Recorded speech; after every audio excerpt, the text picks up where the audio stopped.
नमस्कार मित्रांनो, राम राम. आपल्या चॅनलमध्ये तुमचं स्वागत आहे. मी आज करणार होते पुरणपोळी करण्यासाठी मी बाकीची सगळी कामे वगैरे आवरून घेतली. मग डाळ वगैरे शिजत घातली. डाळ वगैरे शिजल्यानंतर पुरण वगैरे बनवल्यानंतर आटा वगैरे लावून घेतला. मग आमटी, भात आणि गुळवणी करून घेतली. दूध तापवून घेतले. मग बाकीच्या सगळ्या पोळ्या वगैरे करून घेतल्यानंतर आम्हाला जायचं होतं नैवेद्य दाखवायला देवाला.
मग पुरणपोळी वगैरे बनवून झाल्यानंतर मी नैवेद्याचं ताट वगैरे घेतल्यानंतर मी घरी नैवेद्य दाखवला. घरच्या देवापाशी नैवेद्य दाखवला. मग दावल्यानंतर आरती वगैरे लावून घेतली. पाण्याचा शितोडा दिला आणि नैवेद्य दावून घेतला. नैवेद्य दावून घेतल्यानंतर मला जायचं होतं दुसऱ्या मंदिरमध्ये, म्हणजेच मायक्का देवी या मंदिरमध्ये जायचं होतं. मग मी जाण्यासाठी इथल्या देवाला नैवेद्य वगैरे दावून घेतला, घरच्या देवाला. मग तिकडं जाण्यासाठी आम्ही निघाल्यावर आम्हाला कमीत कमी 7-7:30 तर वाजलेच होते रात्रीच्या. मग तिकडं गेलो. म्हणजे असं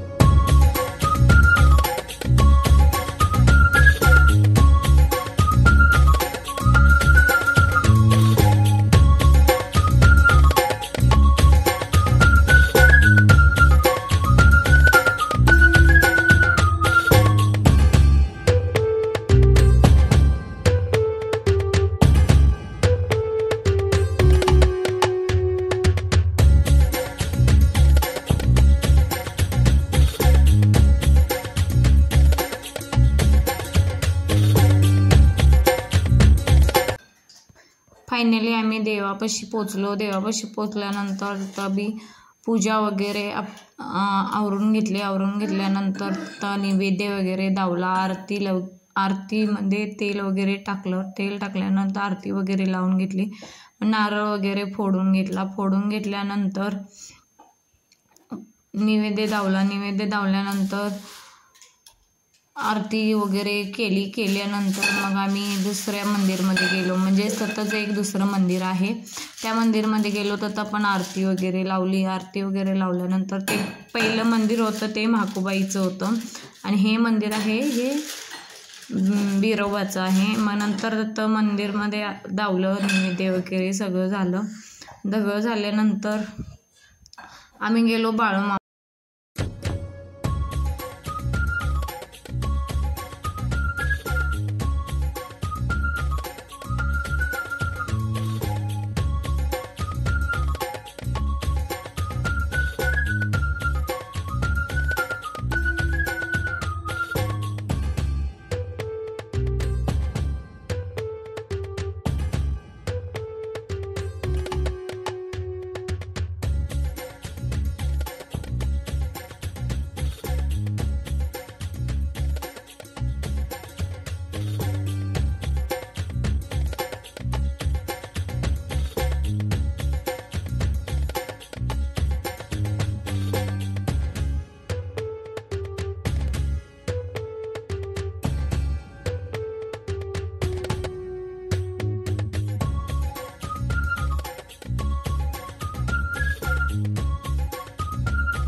मंदिरमधनं घरी आलो. घरी आल्यानंतर जेवण वगैरे केलं. जेवण वगैरे केल्यानंतर गॅस वगैरे पुसला, किचन कट्टा पुसून घेतला.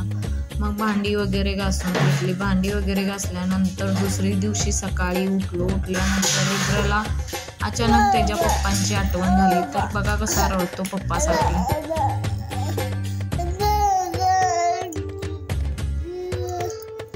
पप्पा ड्युटीवर आहे.